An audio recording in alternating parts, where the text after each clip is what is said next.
spirit of matter.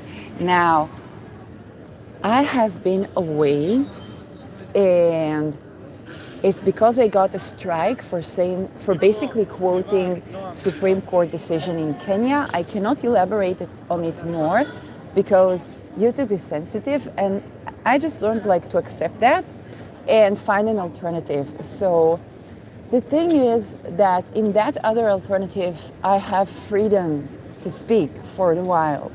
And it has been a journey for me. So, I'm used to record here almost every day and almost all day. Okay? So it has been very liberating to be on a platform. I'm not even going to say its name here because those who know, and those who don't, like, I don't want to bring in the censorship to that place. I felt free, liberated to speak my mind. And it's just like, news stuff. It wasn't like I was saying anything that is not facts and even important for the public facts. And that was just emotionally very restraining for me. There is the rational thing that you're doing something right. If you're censored, okay, fine. Emotionally, I really needed to speak up. And I'm glad I found it in another platform. So again, I can come back here, and I'd like to maybe begin to look at 2025 and do some astrology. So right now the ascendant is right on Jupiter retrograde, and the moon is squaring it from Virgo. It's releasing from the square. It's going to go into a little bit of a void state until it meets Ketu. And Mercury is drastically approaching Antares. You know what they call when Mercury is direct but the ruler is retrograde, or when a planet is direct but the ruler is retrograde, especially after turning direct, they call it full gas in neutral. And so we all have to take into account that we would still be revising things. It's not done with the revisions. This is a soul hour. We're turning from Saturn day into Mercury night. And let's call on Deneb Al-Gadi. Okay, we have the midheaven on Deneb Al-Gadi. So I'd like to do a little bit of astrology, like hardcore astrology. I think it has become impossible to do mundane stuff here. Because if I can't just speak, then I'll do it where I can, right? If I can't, do it here, and what I'm doing is not wrong, is speaking the truth, and what I'm doing is not wrong. If I can't do it here and what I'm doing is not wrong, I'll just do it someplace else, right? And that is, I said what I said. You know how I get when it's I said what I said. Lilith is right opposing Chiron, 19 degrees Libra. But let's hop over to 2025. I already made a video that's called, bless you, why most of you are actually going to make it through 2025. And you can watch that video where I talk about how so many things that absolutely need to change are going to change. And first of all, when we have three outer planets changing signs, we had Pluto, now we're going to have Neptune and Saturn, and we're going to have Uranus. It means that a lot of you that have been in an ongoing multi-annual stuck placement in certain aspects in your life are going to have a little bit of a release. Okay, so with Neptune, we're talking about since 2012, your Pisces and Virgo axis, which also means your mutable axis, is going to get a break from having to surrender everything. Okay, but you're going to get it in the cardinal axis. So whether it's relationships, whether it's career, job, housing, a lot of things that so many of us had to just surrender to whatever, we might not have to surrender anymore. We might be able to do more about those things in our lives. We still have Saturn finishing up in Pisces. So if you have ascendants there, like I do, okay, hold the candle to my life, okay? So, and then we have Uranus, and that is just, some annual stuff. Let's talk about the monthly here. Let's see if I can get it annual astro calendar, because we want to have a bigger picture now. Yeah. 2025 ingresses. We talked about eclipses, I believe. Let's take a look at the transits. Well, that's going to make it a bit difficult. Let's take a look at the retrogrades. So we are going to be, the Mercury retrogrades are going to go through Aries, okay? So we're talking about Aries at around March 15 until April 7, so Aries, Pisces. And then we're going to go to the Leo around July 18 until August 11. When I see something in Leo, okay, so first of all, the Mercury retrograde, going to also have a Venus retrograde in Aries.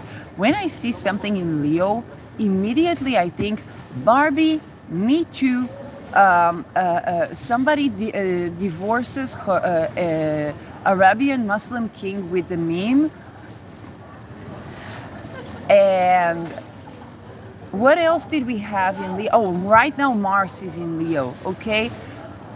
I don't know why it has such a Me Too over. Even right now, did you saw that French case where all of the rapists that were raping a woman when she was drugged up, and some of them thought she was dead, okay? So as far as they're concerned, they were sleeping with the body.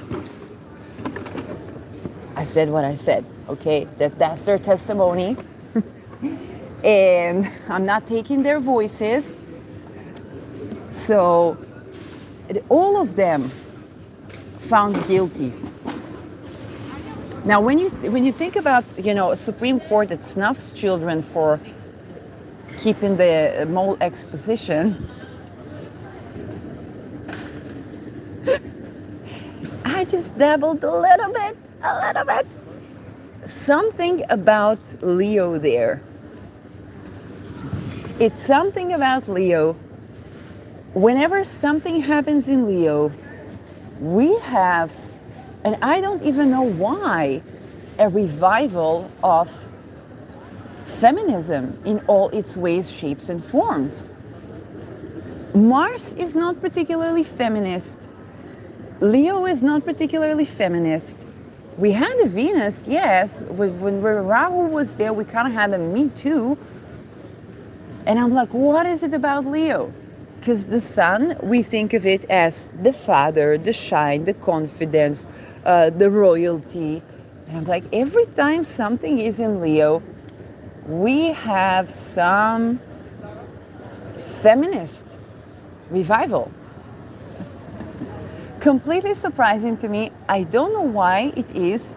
There's nothing particularly feminist about Leo, right?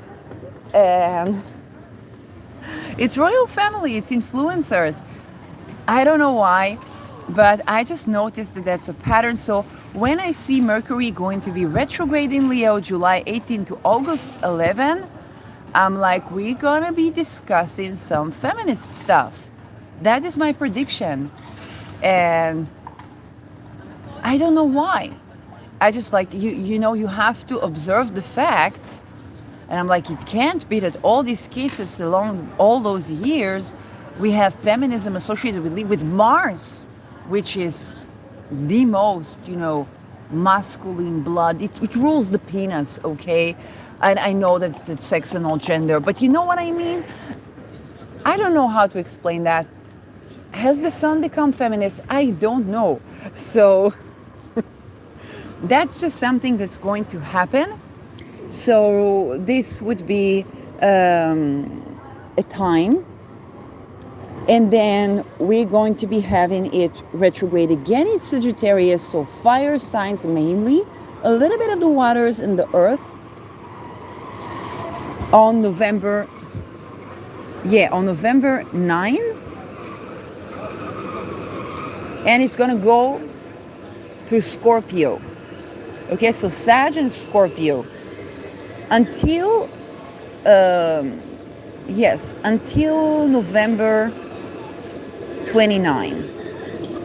Okay, so mainly fire signs, a little bit of the waters, but those waters are deep. We're talking about Pisces and Scorpio. I'm not too concerned about Mercury Sag.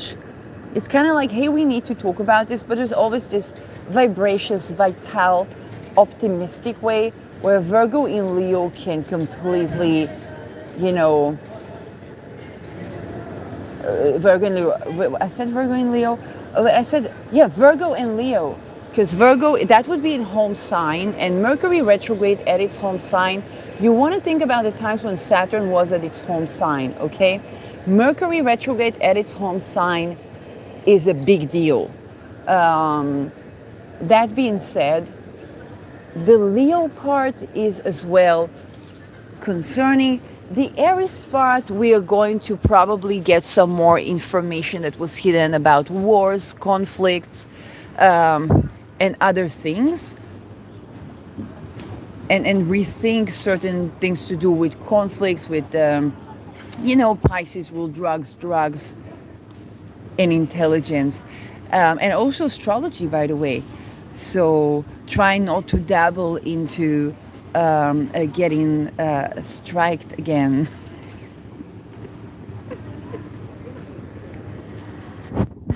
It's my time of the season. Pluto is in my 12th for the 20 years. So that is Mercury. Then we're going to have Venus. And Venus will be retrograde in Aries and Pisces as of March 2nd until April 13. Now that is interesting because that's about the time where Mars is trying to release itself from the opposition to Pluto for one final go. Okay? So having Venus retrograde, we talked about the fact that anything Leo is getting feminist, okay? Then I don't know what to say. We are definitely going to be revisiting, and Venus in Aries is very fiery. She is the Venus that, she's the Venus that you will kick your ass, very simply put, and then tell you that she was in love with you all along, but she never knows how to express it, okay? She is more emotionally, I'm being very cautious here. Let's just say it's not a deep emotional sign in as much as it's a childlike Martian spirit sign. Unless you have the moon there, which can be very open, okay, emotionally, but not necessarily vulnerable. But the thing is that Venus here is going to assert her boundaries, and she's going to revisit women in war, not just from the aspect of war crimes, but also from the aspect of women as warriors. So if I could not think about a more combative last word of Mars opposition Pluto with feminist things than the women that were the warriors, revisiting, reflecting their Martian values. Now, what I don't predict that to be, it's not going to be a sweet kind of like, willing consent and this and that. No, she gonna slaughter you, okay? If that's the case, but it's not gonna even be about that. It's like, hey, war is war. So that is more like the Venus Aries. Um, Venus Aries is not about asserting her softness. So what I wouldn't predict here is the type of feminism that is around. Hey, I have the right to be vulnerable, yes, but I have, the softness, the courtship, the connection. It is more, I have a right to have my own business. It doesn't matter what I have between my legs. Okay, it's that kind of Venus, and very impulsive. So this is something that I totally predict. And then we have the going Pisces, which is the exaltation of Venus. So she's going from, being the one with the gun to the romantic poet and back. It's very weird, and we're gonna have a combination of those when Mars is trining Neptune and Saturn and releasing itself from the opposition to Pluto.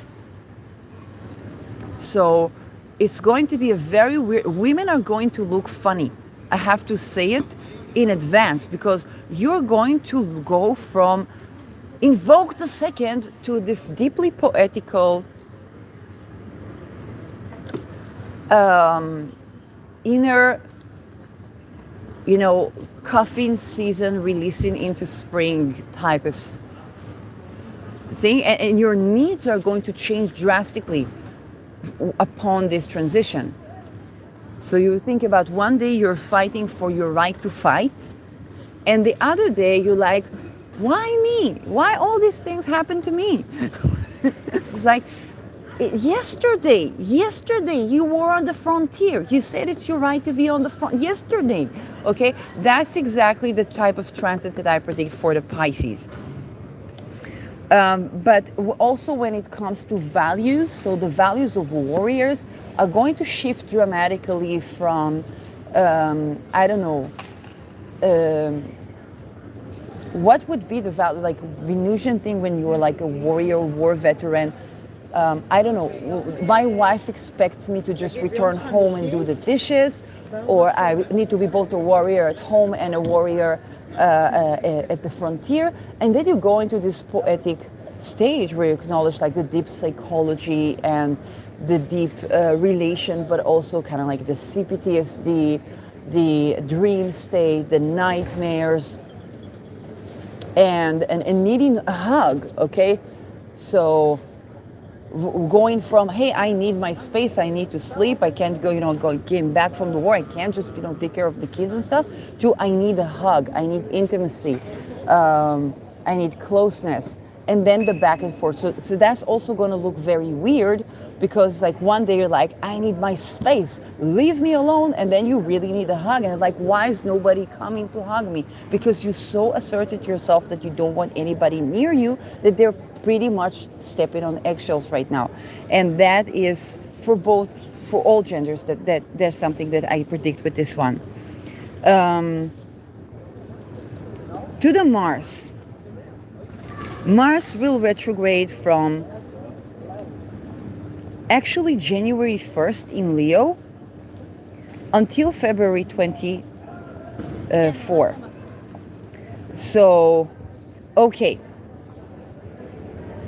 So good thing about this is that Mars will retrograde in Leo.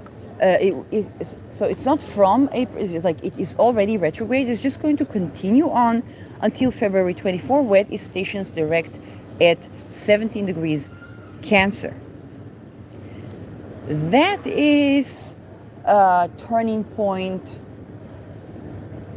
This is a turning point on a worldly scale. There's a reason Mars is taking all that long to oppose Pluto. I talked about the connection to denuclearification. We're not even going to get to the sticks and stones with this one, okay? If you remember the Einstein saying, okay, I don't know how will the third world war would be, but the fourth one will definitely be the sticks and stones. We're not even getting the sticks and stones. So we definitely don't want to go overboard with something that both fiscally is not feasible for either of anyone, but also this will be the confrontations that we do need to have, which is the opposition with Pluto, that we will have. So we are continuing with that throughout at least the first half of 2025. I said what I said. It's going to be the spring of nations or the spring of peoples, but the winter is winter. And that's just something to take into account. Mars in Cancer is more about defending, caregiving, defending moms, fighting with your mom, fighting with your nation state, fights, domestic fights, or defending the house, or asserting yourself when it comes to housing. Okay, in a war, there's a lot of tendency to to try to take advantage of things. But remember, we are at the thrones of a Ketu in Libra set of eclipses, especially on the star of Zendaya. And we are no longer people pleasing, sometimes even if it means death. Okay, it's not about sexual shame or anything like that. It's simply that notion that the desire to be free is so strong that don't expect this to go like the usual war scenario. Okay, I'm not saying there's not going to be stuff like that. It's just kind of, hey, there's something in the atmosphere that will confront Pluto, a direct confrontation on the very first degree of Leo and Aquarius. And we know that Leo has been feminist recently. I don't know if it's just recent, okay, but don't expect the ways of the old to work. It's also not good. If we think of denuclearification ushering us to golden ages, one thing we cannot compromise on is will and consent. And anybody, and you want to be aware, especially because the moon rules psychology and Pluto rules psychology, science, politics, hidden intelligence stuff. Nobody is going to give a flying fuck about your national security arguments or your pseudo-scientific, psychological, psychiatric arguments, okay? If their bodily sovereignty, their sexual sovereignty, their mental sovereignty is violated, it doesn't matter who you are and what's between your legs. Don't stand opposing to that. I recommend, okay? It's not that we're not going to have dumbfuckery, but people are going to, like, if you're expecting people to back down on this Mars and Leo, when it comes to their sovereignty and asserting their right, and we saw that it's highly feminist, I would, think of another, like, you know what I mean? Some people say, well, it's about time and so on and so forth. I'm not even saying this from feminist point of view. I'm just like, hey, haven't you noticed Leo has become really feminist? Even when completely Martian energies flow through it without any Venus associated at all. So this just something to pay attention to. Maybe with the nodes in Virgo and Pisces, it will take a different flavor. I don't know. But hey, in 2017, like it wasn't the Libra, it was nothing Venusian. So why? I don't know. But that's something I noticed, and that's something that is perhaps the sextile to Beta per se. But hey, is it really another like? Can all this be explained by some Venus involved? I don't think so. So what's going on? I have no idea. It's surprising to me. We used to think of the sun as a very, masculine, the sign of the father, young, okay, emits light, Um, Go figure. I'm just observing. Now let's talk about Jupiter. So Jupiter, first of all, it will turn direct February 4. We still got Jupiter retrograde throughout January. It is now retrograde. February 4 turns direct on 11th degree Gemini, which is highly explosive for aviation. 11th degree is Uranian degree. Is also, we're going to be contemplating suicide. This is such in cahoots with the 22nd degree retrograde motion of Mercury. Okay, it's stationed retrograde in Sag, 22nd degree of intentional killing.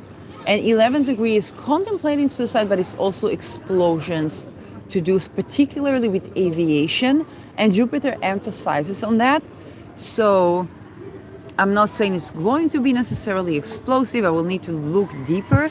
But definitely, it's also the planet of worldview and philosophy and religion. So we will have a different point of view about all these things.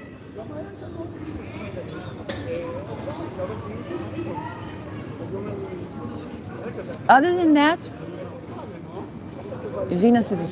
Jupiter Gemini is associated with the small detail that is big, the big detail that becomes small, making small things big.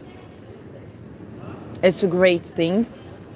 You know, people that have a combo with Jupiter Gemini, some have big hands, or they're known for their words, or something small that they said is kind of like became big. It can be, you know, I think about Netherlands where we have completely stuff like chairs, statues of giant chairs.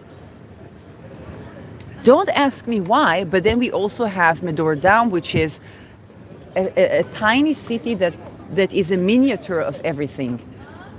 So you want to think about the combination of Jupiter Gemini in that way. It is also applied philosophy, applied science, applied religion. What happens when we practice our values, or when we practice our worldview in particular, and what do we run into? The implications of our beliefs.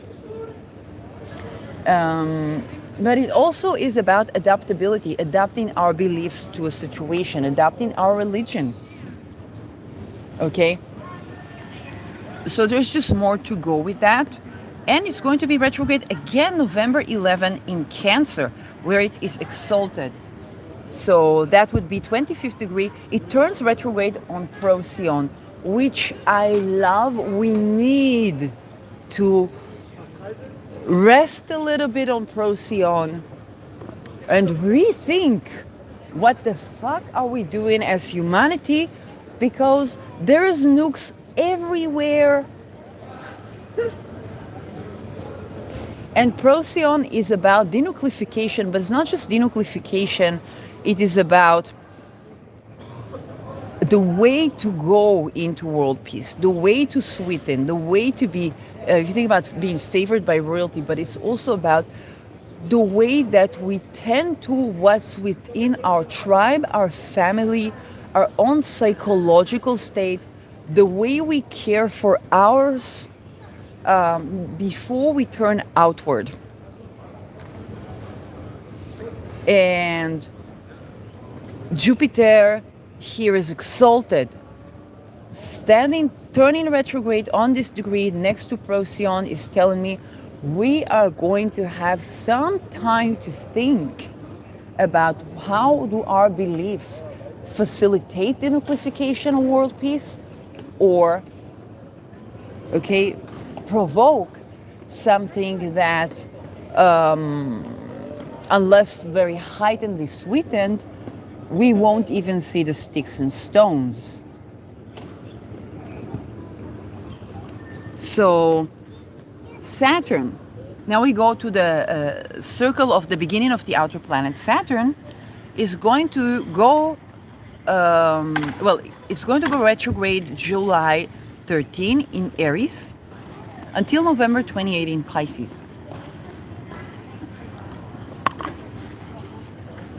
Saturn retrograde in Aries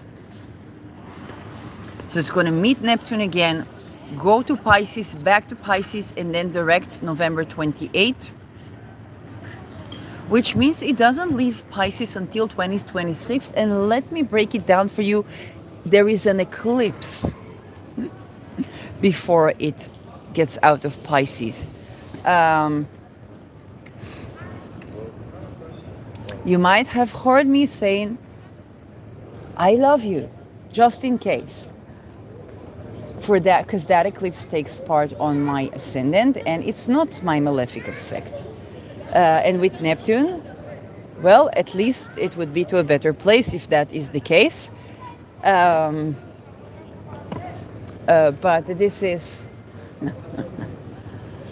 yeah, like, okay, that would be my 7th house perfected. No, it would be my, I don't want to know right now. Anyway, I'm not going to predict my own death life, but the thing is that this is one of the occasions where, if juxtaposed by other factors, I will have to tell you I love you ahead of time. So, but Neptune, by the way, crossing over associated with Neptune usually symbolizes crossing over in a way that is into a spiritually benefic place. In this case, it's spiritually benefic. When we consider the proximity of Neptune, although conjunction is a hard aspect. An eclipse is a fated one, so whatever will be, will be.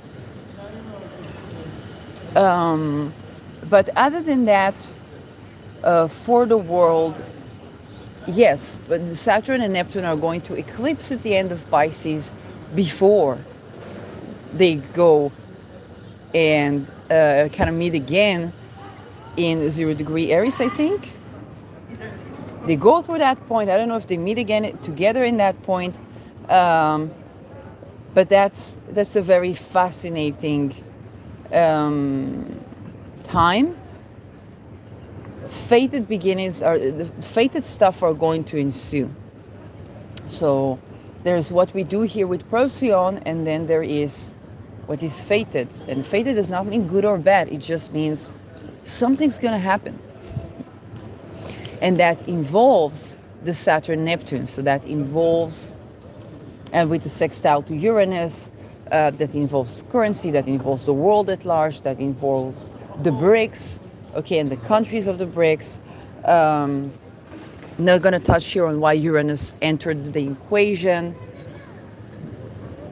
but that is something to take into account. So Saturn retrograde in Aries. I did state in another place that what I like about the ingress of Saturn and Neptune into 0 degree Aries together is we already have a realistic appraisal that we're not going to fiscally be able to pull through, regardless of which side you are of the equation, a 4 or 5 years world war. It's not my words, it's words of head of NATO, both in relation to Putin and the BRICS, and in relation to NAVO and the Western civilization as well. So there's a realistic appraisal. I love that, because just Neptune in Aries, we could go overboard and we would not, it would be like, you know, it would be like the biblical stories of Noah and okay, and the ship, okay?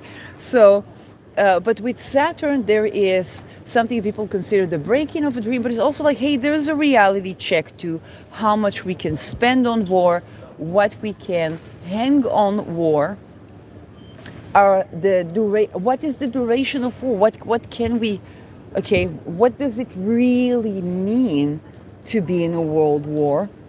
And that is going to bring peace like no other thing. It doesn't mean it's going to happen immediately. There might be rude awakening, especially for those that expect, that expect certain leaders to sway away from the JFK notions. And yet not get assassinated in the way. There is no saying, to quote Feynman on quantum mechanics and his own discoveries and probabilities, I cannot make the truth different. okay? When it comes to Saturn, Neptune in Aries, fiscally, we cannot make the truth different. We don't have an endless expenditure to go on everlasting perpetual war until the enslavery and extinction of entire humanity. We genuinely can't afford it. This is what those who fund that war maybe desire, but there is no world leader that can deliver that because it's fiscally unrealistic. If you don't like to hear that, you can shoot the messenger, but you can't kill the message. And boy, have they tried, haven't they?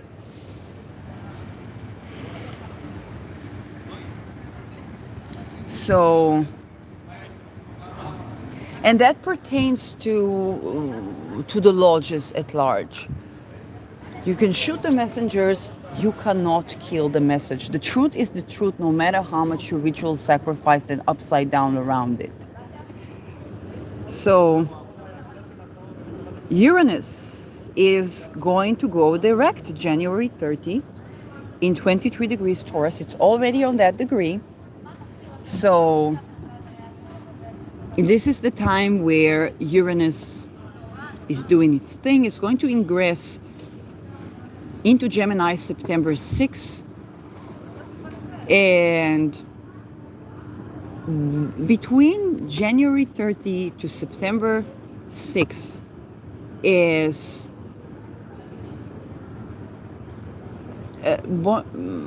how should I say it? Many things, all things you run in Taurus are coming to a closure. That's the most they can do with the currency, the digital currency, the currency itself, the digital currency, the infrastructure, women rights, fertility, okay? But the next step is trade and the children and juristics, okay? So, and technology. And it's going to meet Sedna upon the ingress. So it's not in any way the end of things in Taurus. But September 6th, Uranus entered the sign where both for Israel and for United States, it's the time of the season for civil war. It's going to be 7-8 years. Of course, upon the perfection, we're going to see it more prominently. But that is Uranus' return for these two countries or political entities. And it's that time of the season. Uranus will do what Uranus came here to do. And that's something we need to be prepared for. It is going to be the 12th house of the Netherlands. So Sedna has already ingressed to the 12th house of the Netherlands. There was a lot of discussion between the US, Israel, and Netherlands. And you also have to structurally note that the ICCs in Netherlands, with the pros and cons and challenges of, let's say, litigating Netherlands for war crimes, at the same time,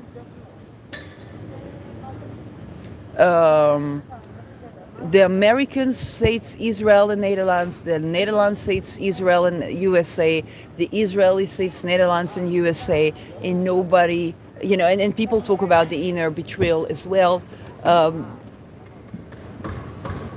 But 12th house is also hospitals. It's also faraway places. It's also jail system. One of the things that happened with Sedna Gemini for Netherlands is after the Marengo process, the drug lord that was put to justice, this is Taghi, from the Mokro Mafia, he had to represent himself because he did not find any representation that does not represent sex offenders, and particularly sex offenders against children. Now, of course, they need representation for a fair and just process, but you have to have this conflict of interest issue to tackle. And the reason he didn't want to do it has to do with baby sin. We are going to see another discussion on the baby sin case with the Rahu in Pisces. So And that's a drug lord that was working with, there was a client of a Supreme Court judge named Joris Deming. And then allegedly Joris Deming put that drug lord on trial into jail for sex offenses and murder of children that supposedly and allegedly it was actually Deming that did as a part of Intelligence Act of secret societies. And you can refer to Hans Semeduma testimonial against Joris Deming.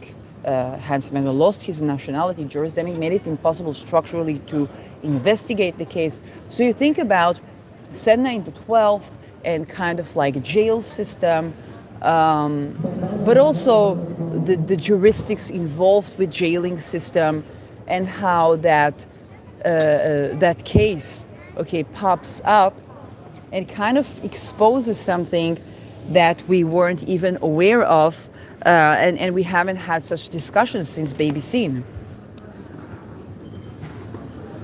You won't see that one on RTL. So now let's talk about Neptune. Neptune's retrogression will already be in Aries. It will go to 29 degree Pisces and then station direct 29 degrees Pisces on December 10th. So July 5th, 2 degrees Aries, going back to Pisces, and then again until the ingress in 2026. And before that, there is also an eclipse with Saturn in Pisces. So Neptune's not gone until it's gone. Okay? And it is going with a fated event. So this is definitely going to be one of the most challenging aspects of the year. First of all, because so many of us don't even understand. You know, there's a saying that sometimes you do not understand the burden that you've been carrying until you are relieved of that. So you want to think about an outer planet ingressing, and with Neptune you had to surrender things. It was chronic helplessness in Pisces, okay? And then it ingresses into Aries and you're like, oh my God, finally, free at last, and then one last go, eclipse, and then, okay? And that one last go, including eclipse, takes almost a freaking year. So when it comes to Neptune, you have all right to be frustrated. And in Aries, we are going to get frustrated, okay? Pisces is in the helplessness stage. Aries is an action stage. How will Aries and Neptune combine? Well, it's good that it arrives with Saturn, because you think about taking action from a state of helplessness. Okay, you can do great things from there. But also it's a stage where, hey, who listens to me? I'll say whatever the fuck, because anyway, who hears me? And then, okay? Apparently your words impacted masses of people that you didn't even know about. It's like, but hey, I didn't see any views. Yeah, they were looking from incognito. But why weren't they saying something? Because they were freaking afraid of you. They thought you were going to finish them all. I don't know. And then you're like, but I felt so helpless. I was crying for help.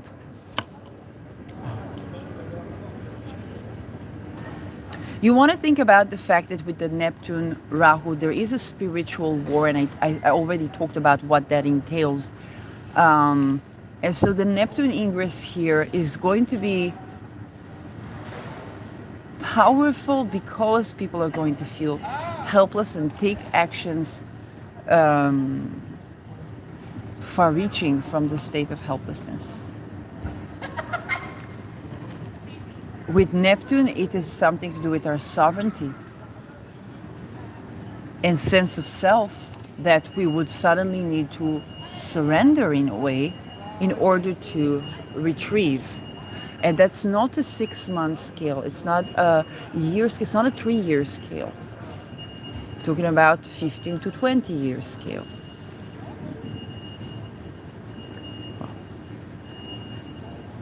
So, unfortunately, we might lose a significant amount of people upon this ingress. Okay?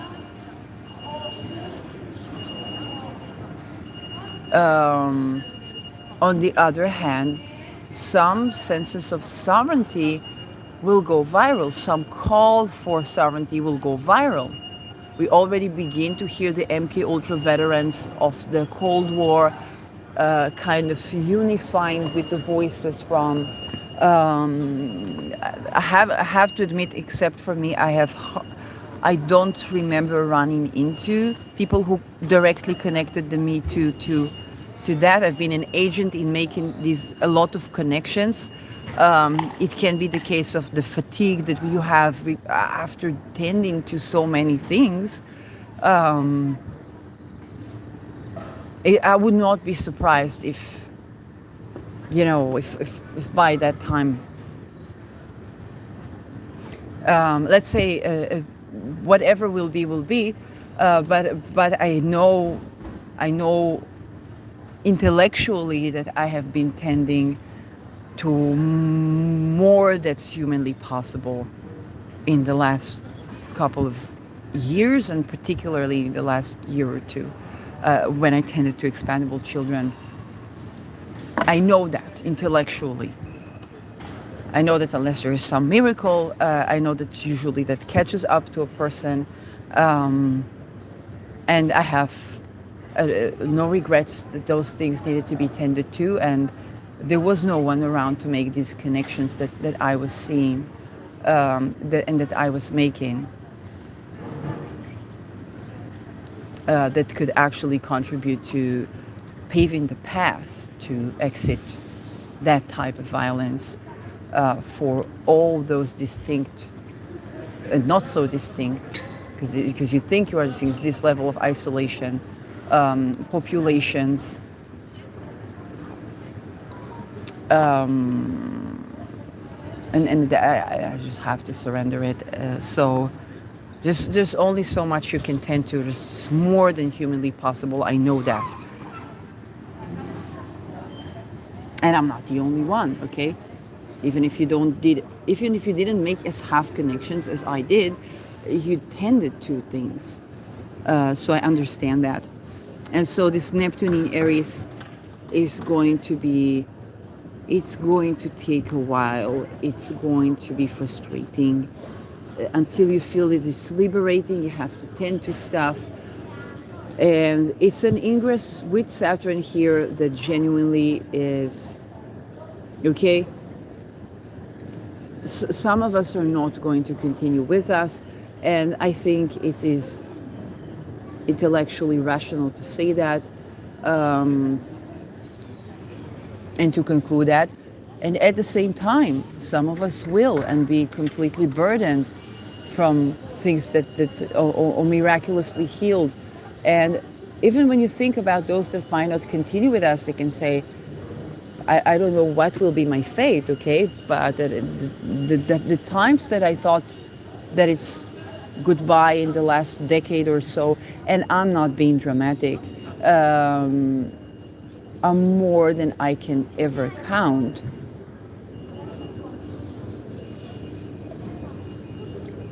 That being said, there is also miraculous healing that comes with those facets of life. So if that is a testimony that assists you, if you lost loved ones, or there is also miraculous healings that come with that.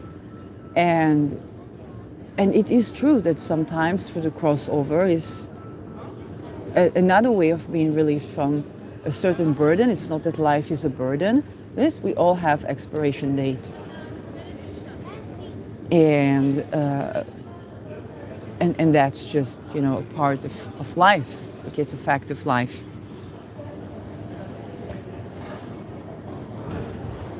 Pluto retrograde will be in May 3rd, 3 degrees Aquarius.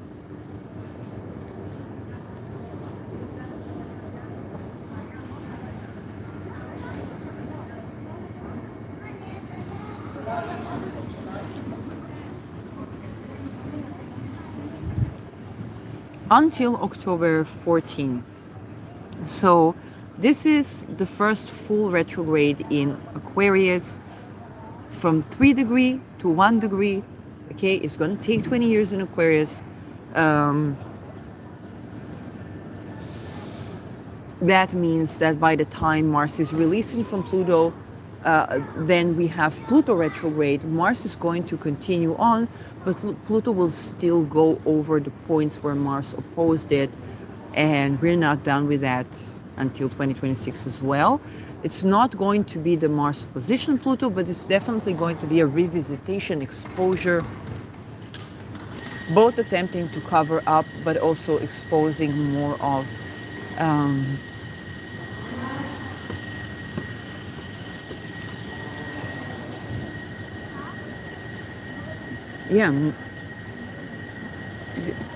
kind of more of the facets that went on during the Mars opposite Pluto in 2024-5. So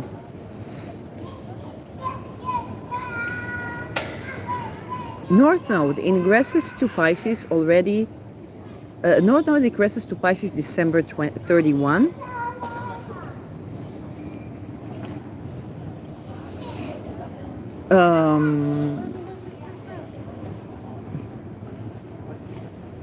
So that doesn't make sense. No, it is the retrogression. Sorry, we don't have the ingress here.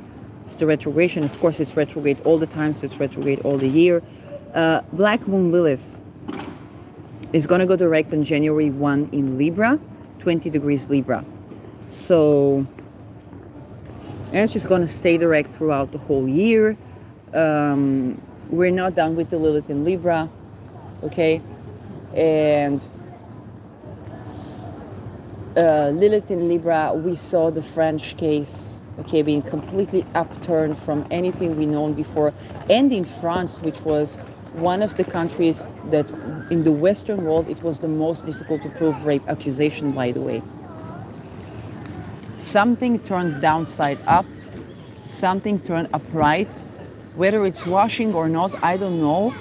But this is one major move that I have to admit I don't have explanation for, and is still not even the tip of the iceberg when it comes to will and consent issues, regardless of gender. But we're gonna have to get it right or perish. Very simply put, nature does not accommodate for too long for those type of violations. Chiron will be retrogrades from July 30 in 27 degrees Aries. It's going to conjunct Aries in Aries. Conjunction is a hard aspect. It's going to happen in Andromeda constellation. That Chiron, we're going to feel that Chiron conjuncting Aries. We already do. And it's going direct January 1st on 19 degrees of Aries. Again, I talked about around April. I think it's going to be on the 22nd degree. We have addressed the wound of assassination. I've been tending to assassination prevention, political assassination prevention, how it's related to satanic abuse, how it's related to sexpionage, how it's related to all these topics, to the cult, to all these topics that are challenging to untangle. And at wartime, we're also talking about the veterans, the MK Ultra veterans, the silencing of atomic veterans, the silencing of veterans in general. Perhaps in Andromeda with Aries, we're going to have inclusivity of certain voices, but I'm not fooling myself to think that the conjunction is not a hard aspect. The wound of the marginalized veteran, and there are all types of veteranships, okay? We talk about war, the hidden facets,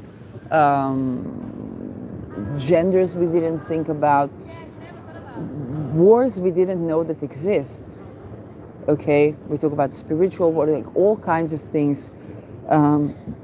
the fights that people that are born into elite and hermaphrodite and the Ubermensch fight, and everybody thinks they're just, the snobbery elite. It doesn't mean that they cannot act out weird. It just means that there's just fights that we don't know about, okay? And at the same time, we're marginalized as we know it, okay? So marginalized gender, marginalized identity, marginalized bloodlines, marginalized warriors, and so on. But also the disabilities to do with war and how that marginalizes people.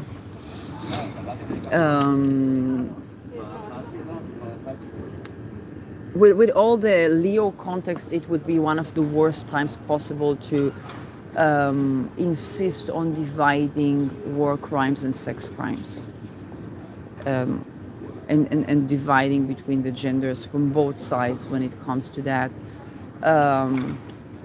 It's just like, it's just one thing that can bring way more deceased people than we actually need to have on this planet. But that is also going to bring that up because people are going to cry out for their own pain, and they're going to be isolated in their own pain as well. So some of those, this is just something that we're going to experience as humanity. I didn't mean to end with Chiron here. I honestly didn't mean to end with Chiron.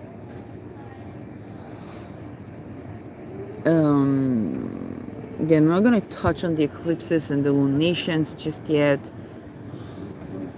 The ingressions I already discussed, okay, the big ingressions of the outer planets.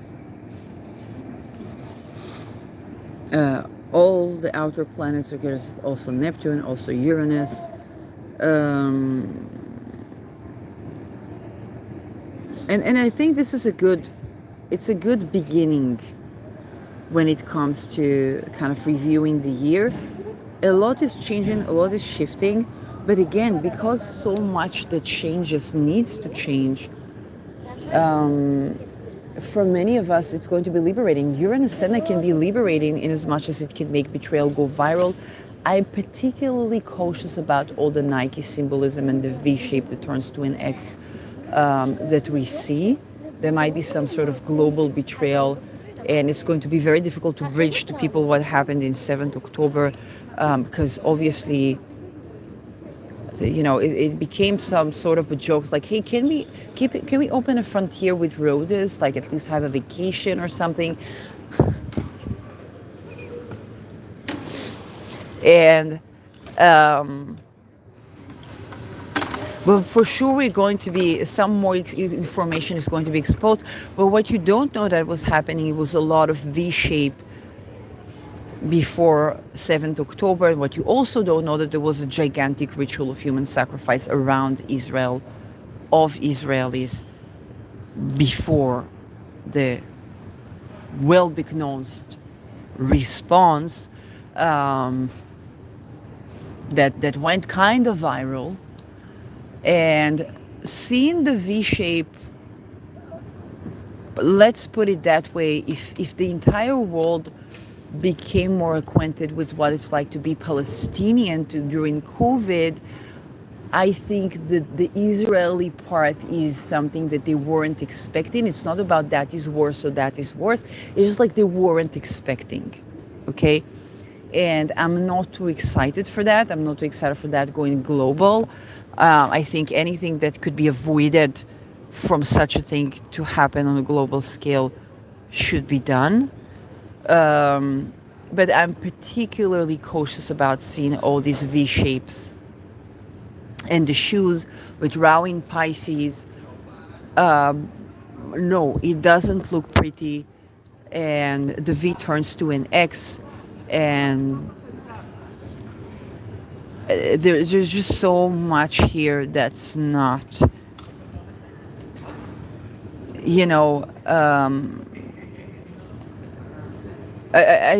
think that you don't want for the people that were in the territories of Israel to say, hey, we told you so. There was betrayal here And it was not just interstate, it was also interstate on the global scale. There was a democide also here, and I think we don't want to get to the I told you so. Uranu Sedna conjunction in Gemini here is concerning for me on a gigantic scale. It's something that I don't wish my haters to experience, okay? And that is not in comparison to more than, less than. It's not. It's just something that a lot of you don't know about, and I hope that you will never have to face that. And so, one thing I can say when it comes to wartime: listen to your allies and listen to your enemies, and listen to those you like and listen to those you dislike, listen to those you agree with, listen to those you disagree with. Take your space and take your time, because the information that comes from all of these directions matters. And when I tended to expendable children, when I tended to kidnapped and missing children and people, I did not expect that some of them are now our leaders.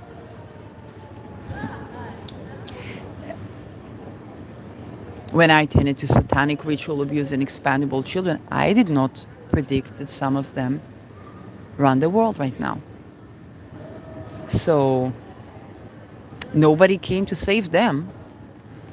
And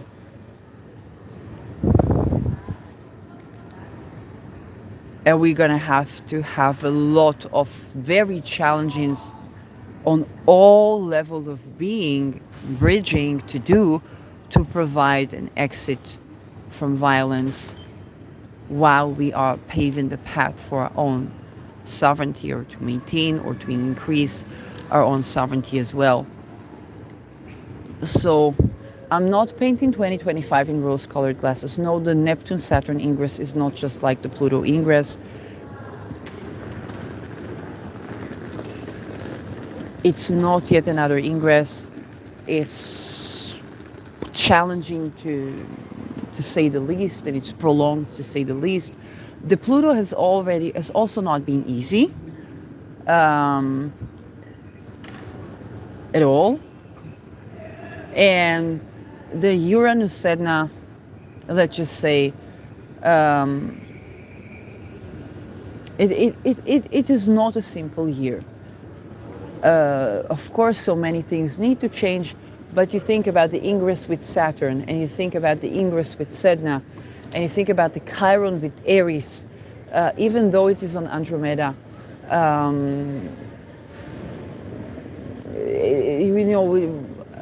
I don't want to begin to make predictions, and it's not all doom and gloom. We're definitely going to be relieving from certain burdens, but I don't fool myself to think that it's going to be just another ingress, even on the terms of outer planets. Okay, so it is a year. There is context to that. You will not be able to do Neptune in Aries with thinking that you don't deserve housing, and with thinking that the person is psychotic. I'm sorry, you will not be able to do Neptune in Aries this way. You will not be able to do Neptune in Aries this way. You will not be able to do Uranus Sedna without understanding that the solitary person is deserving of housing, is deserving of being accommodated as a solitary person, regardless if they have children or not, family or not, able to work or not, okay? You will not be able to do just the Uranus Sedna. I'm not even talking about anything else which trines Pluto, okay? You will not be able to cross that window. The Civil War was about slavery. And the side that won was the side that abolished slavery, were better on those conditions. Okay? You will not be able to do, if you have any Arbeitsmarktfrei settings, you will be purged. Hopefully not by death and concentration camps that are already existing today in each and every country, Western or not, in your cities. And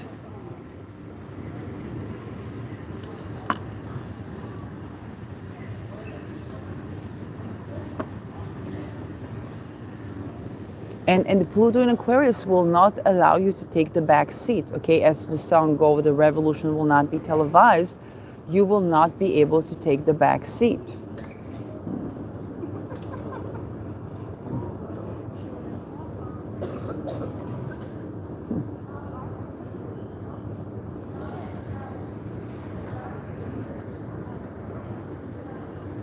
So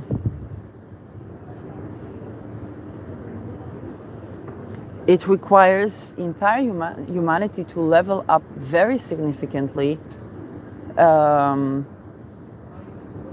perish. Slavery at the nuclear age is not the same thing on a holistic level, which is not bad in the sense that we understand the implications way sooner. But the way that this could be set off could simply mean we're going to have to take another round at being humanity on Earth. And I'm absolutely not joking.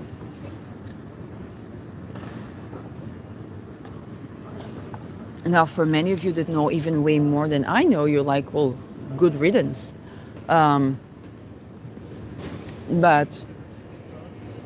there's just this gigantic, I wouldn't say richness, because for those that, and I wouldn't even say gaps, there's just several worlds in this world.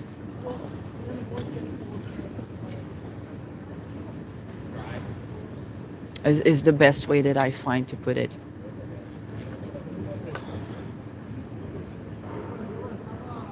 And in some of these worlds, it is a gratitude to be alive.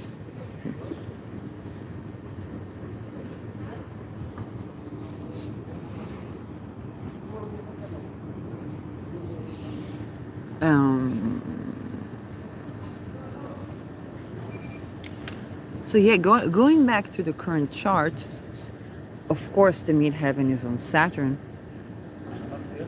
We began with the ascendant in Jupiter and now ascendant Cancer with the midheaven on Saturn. Moon releasing from opposition to Saturn. Sun has ingressed into Capricorn, so Sombre Sun. But still she's going to square the nodes. It's a Venus hour on a Mercury night. Venus is paving the path. She's in 16 degrees Aquarius, remediating the opposition with Chiron and Lilith. And Venus in Aquarius is connecting things.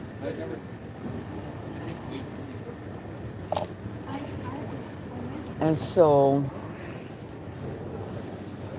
Venus is about bringing it together. And bringing together both the worlds that are a gratitude to be alive. Not just because it's the worldview of being thankful for what you have, even if you have nothing, but because there is a genuine sense of joy to be alive. And the worlds in which you could say, hey, at least they departed to a better place. And there's gigantic diversity amongst these worlds.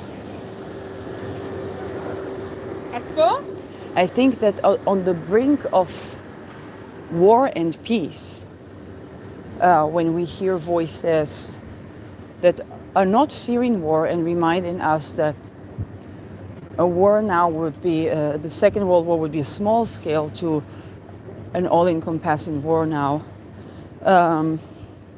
There are also the voices that remind us to do a reality check to that very statement fiscally. And there are voices that, even because they were associated with a person that avoided a world war in 1962, 1963,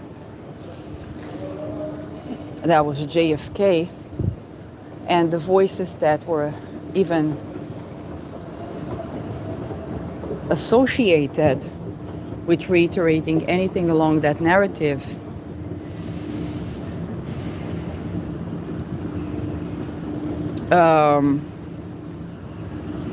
together with attempts to get not at the person per se alone, but at the legacy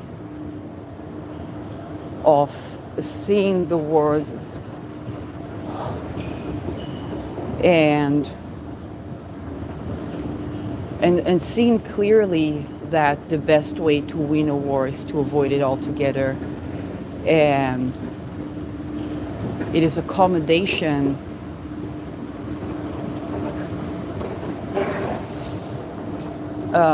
for diversities and minorities and marginalized, in whichever way we see it, because different perspectives would illuminate on different marginalized people. Those voices, okay, let's just, you have to be, there are things that you just can't say on the podium today. But it doesn't mean that the essence, and I'm not even talking about legacy here, because that goes even beyond legacy, that is not to say that the very pragmatic, practical, fiscal understanding that whoever dreams to have an endless war has to fund for it, that understanding is portrayed even very bravely and even at risks that are paramount. And that is one giant good thing about 2025, is that even before it had began, we have at the frontier, from both the Russian side and the Western side, understanding. Okay. And it is also important to understand that denuclearification is not just somehow finding a way to get rid of some bombs without setting the world into extinction, which is in itself a mission, both chemically, scientifically, politically, sociologically, and locationally, okay, ecosystemic-wise. But it is also an understanding that that very nuclei is sitting on something to do with fertility, incest, and ritual abuse across humanity.